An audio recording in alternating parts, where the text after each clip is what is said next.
네, 안녕하세요. 네, 형법 기본 이론 강의 시간입니다. 지난달까지 문제풀이를 좀 급하게 했는데 이제 본격적으로 이제 기본 강의를 시작하게 되었습니다.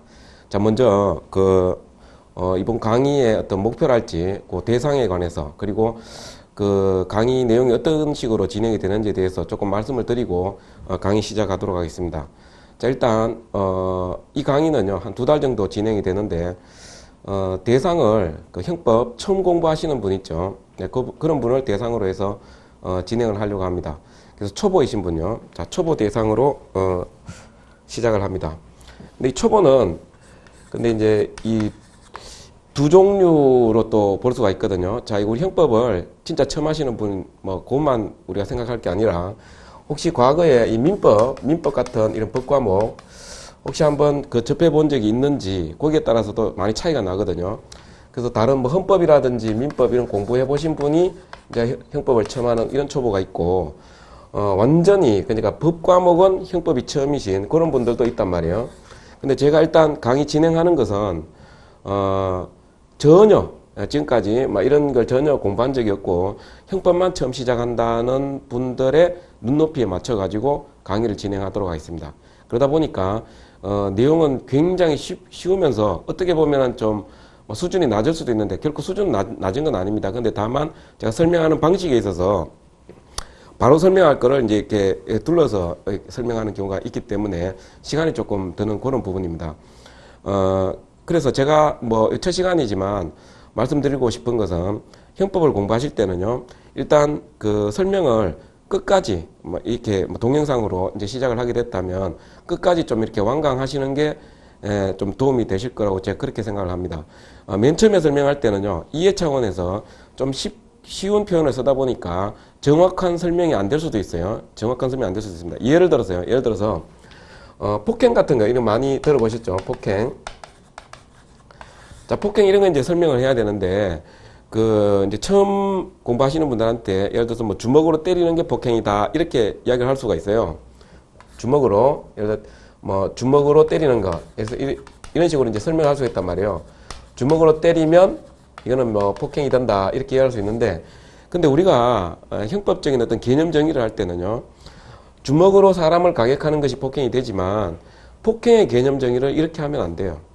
폭행이 뭐냐? 이렇게 질문을 던졌을 때, 그 사람 때리는 게 폭행 아니냐? 이런 식으로 대답을 하면 이건 오류가 발생을 합니다. 왜 그러냐면, 이 폭행의 개념에는, 그냥 단순히 사람을 때리는 것 뿐만 아니라, 뭐 다른 것들도 있거든요. 다른 것들도 있습니다. 그래서 이런 것까지 다 포함해가지고 폭행의 개념을 정의해야 되기 때문에, 만약에 주먹으로 때리는 게 아닌 것도 폭행이 된다면은 폭행의 개념을 이렇게 정의하면 안 되죠. 그래서 원래 형법 책에 보면은요, 교과서에 보면은 폭행은 뭐라고 정의되어 있냐면은 사람의 신체에 대한 직접적인 유형력 행사 이렇게 얘기를 합니다. 근데 형법 처음 하시는 분한테 자, 폭행이라는 것은 신체에 대한 직접적인 유형 행사입니다. 이렇게 이야기를 하면 무슨 말인지 못 알아듣는단 말이에요. 그러니까 이렇게 먼저 이야기를 하고 나중에 이런 것들을 모아서 공통된 분모를 추출해가지고 이런 개념 정의로 들어가거든요. 그래서 처음에 요 정도 듣고서는 내가 이걸 다 이해했다 이렇게 생각하면 곤란한다는 거죠. 그래서 제가 초심자를 중심으로 초심자의 눈높이에 맞춰가지고 아주 기본적인 개념, 심지어는 뭐 민법 개념이라든지 아니면 법하고 좀 동떨어진 어떤 사회적인 개념 이런 것도 좀 설명을 드릴 부분이 있어요. 고등학교 졸업하고 갓 사회에 나오셔가지고 신용카드도 한번 사용을 못 해봐가지고 신용카드 기능이 어떤 건지 모르는 분들도 있단 말이에요. 그런 분들은 그런까지 다 설명을 해야 되거든요. 그래서 맨 처음에 좀 이렇게 애둘러서 이렇게 비유를 해서 설명하는 게 있다면 그게 전부는 아니거든요. 나중에 좀 더 다른 설명으로 보완이 돼가지고 완벽하게 이해할 수 있도록 그렇게 좀 계속 이렇게 꾸준히 전체적으로 한번 이렇게 들어보시는 게 좋을 겁니다. 그리고 당연히 제가 초보를 대상으로 하다 보니까 주입식으로 할 수밖에 없어요. 그래서 제 강의는 뭐 편하게 들으시면 됩니다. 그래서 필기하실 필요도 없고요.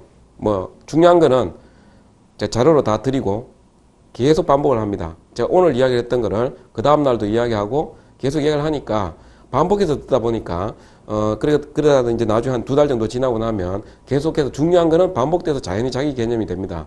자, 그런 부분이 있기 때문에, 맨 처음에 좀 어렵다 하더라도 조금 그냥 넘어가는 것도 하나의 요령이 될 수가 있습니다. 그래서, 설명을 편하게 들으세요. 필기하실 필요가 전혀 없습니다. 제가 자료에 뭐 중요한 거 다 넣어놨고 하니까 편하게 들으시면 된다는 거죠.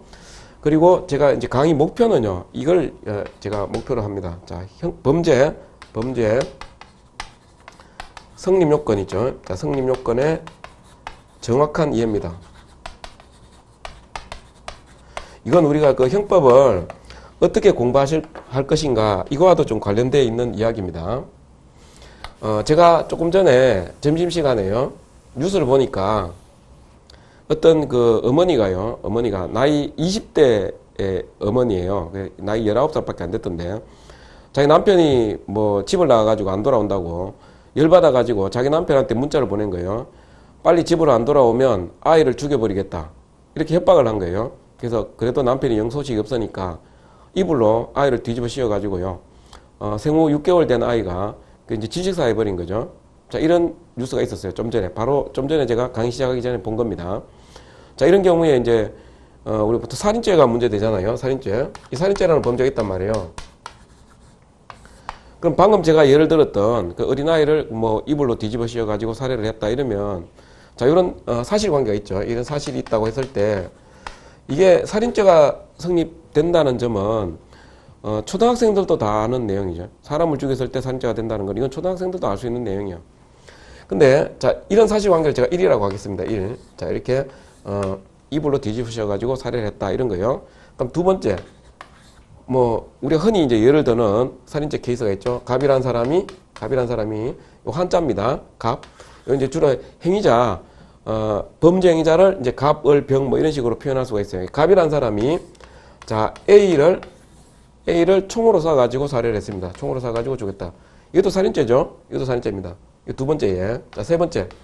자, 이번에는 갑이 A를요, 밧줄로 목을 매달았어요. 목을 매달아가지고 결국 이제 A가 죽었다. 이것도 살인죄죠.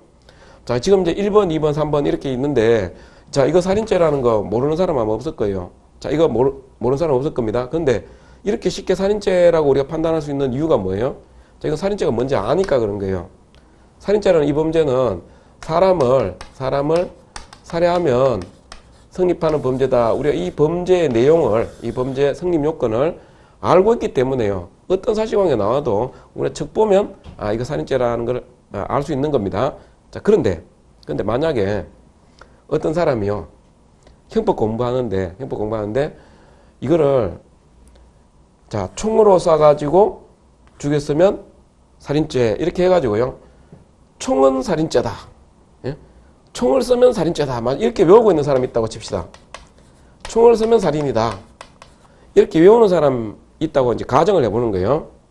자, 그리고 또 밧줄을 쓰면 살인이다, 밧줄이면 살인이다 이렇게 외우고 있는 사람이 있다 그러면 우리는 그 사람을 보고 뭐라고 해야 되겠어요? 바보 아니냐, 당연한 걸 이걸 왜 이렇게 외우고 있냐 이렇게 하겠죠. 자, 그런데 우리가 지금 형법 공부하시는 분들 보면 예를 들어 살인죄를 공부한다고 할 때요, 살인죄 공부한다고 할 때 이런 사람을 살해할 때 성립하는 범죄다 이걸 이해한 다음에 사실관계를 판단하는 게 아니라 이거는 저 먼 쪽으로, 예? 관심도 없고 그냥 총 살인죄, 밧줄 살인죄 이렇게 공부하는 사람들이 상당수 많다는 겁니다. 제 이야기가. 자, 지금 살인죄를 예를 들어서 그렇죠. 제가 다른 예를 한번 들어볼게요. 이걸 범죄를 자, 예를 들자면 공정정서 원본 등 무시기죄죄 이런 게 있다고 칩시다. 공정정서 원본 등 불실기죄죄. 자, 이런 범죄가 있어요. 자, 이런 범죄는 처음 들어보죠. 그러니까 지금 처음 하시는 분들 같으면 처음 들어봅니다. 자, 이것도 이제 똑같아. 이거와 똑같이 1번 사례, 2번 사례, 3번 사례 이렇게 있어요. 자, 그러면 자, 이거 어떻게 접근해야 되겠어요? 자, 우리가 이 범죄를 이해하기 위해서는 이 범죄 성립 요건이 마침 여기서 사람을 살해한 경우에 살인죄가 되듯이 요 공정성 원본도 부실기재죄는 이러한 경우에 성립하는 범죄다. 이걸 알아야겠죠. 이걸 알아야 되는 거예요. 근데 우리가 당장 시험 급하다고 각 사례를 바로 들어가 가지고 이걸 암기하려고 그러면 결국은 총은 살인이고 밧줄은 살인이고 이런 공부가 된다는 거예요. 이렇게 되면 나중에 만약 예를 들어 칼이 나왔다. 칼 나오면 자 총은 알고 밧줄은 아는데 칼은 모른다. 이런 결론이 돼버려요. 뻔한 거를 자 외워 나가다 보면은 전혀 모르는 이야기가 나와버리면 판단도 못한단 말이죠. 그래서 제가 강조하는 거는 자 우리가 이제 기본 강의를 통해서 해야 되는 거는 범죄 성립 요건에 대한 정확한 이해입니다. 그래서 범죄 성립 요건을 잘 이해하셔가지고요. 이걸 이해하면 개별적인 판례 사안을 안 해도 돼요. 이거 외우는 겁니까, 이거? 이거 외우는 거 아니죠? 근데 제가 이걸 외우는 그런 바보짓을 하면 안 된다는 거예요. 그래서 이게, 살인죄를 예를 들었는데, 다른 범죄에서 덮어놓고 외우는 거 있죠? 뭐는 뭐다. 이런 식으로. 이런, 공부를 하시면은, 암기력이 좋아가지고 모든 판례를 다 외운다 그러면 그건 뭐 어쩔 수 없겠지만, 그것도 사실 고생 아닙니까? 그 자체가. 그래서 제가, 이 이해를 통해 가지고요. 암기의 부담을 확 줄여줄 수 있다는 겁니다. 그래서 항상, 범죄 성립 요건에 대해서 일단 이해가 선행돼야 됩니다. 시험을 합격하기 위해서는 궁극적으로는 암기가 돼야 됩니다만, 먼저 이해, 선행하고 나면 암기의 부담이 훨씬 줄어들 수 있다. 그래서 제가 요 기본 강의를 통해서요, 궁극적으로는 우리가 문제를 풀고 해야 됩니다만, 기본적인 부분을 잘 이해하시면 아주 재밌기도 하고요. 내가 생각했던 대로 판례가 착착착 풀려나가는 게 자기가 판단한 거하고 판례 결론하고 딱 일치했을 때 상당히 공부가 재밌어질 수도 있습니다. 그래서 지금부터 한 2달 동안 꾸준히 잘 하셔가지고요.